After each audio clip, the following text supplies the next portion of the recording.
Une marche pour la planète. À Paris, près de 15 000 personnes mobilisées aujourd'hui pour la lutte contre le réchauffement climatique. Dans 80 villes de France, comme ici à Lille, elles sont venues dire leur inquiétude et partager leurs petits gestes du quotidien, ces gestes bons pour l'environnement. Grégory Lepoutre a choisi son engagement, ne plus utiliser d'emballage. On privilégie tout ce qui est vrac. L'objectif, c'est d'essayer de ne pas systématiquement mettre notre poubelle pleine sur le trottoir avec les emballages. Bannis en France, les sacs en plastique sont encore 500 milliards produits chaque année, dont une partie atterrit dans nos océans. Pour contenir la pollution, Jean Delbecq a fait le choix des transports écologiques.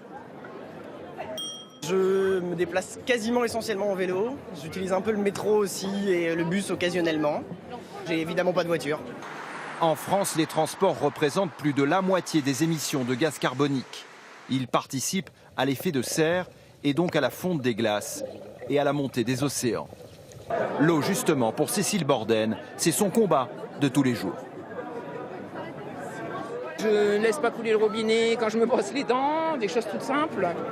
J'ai une réserve d'eau à eau de pluie pour que l'eau des toilettes, ça soit l'eau de pluie. Mais dans les cortèges, beaucoup sont aussi venus dire que l'engagement citoyen seul ne suffit pas, comme Elisabeth Koussoff, dont la cible est les industriels. Faire porter la responsabilité individuelle sur les gens est un peu facile, parce qu'à ce niveau-là, on n'est plus dans ce niveau de jeter sa petite bouteille dans une poubelle verte.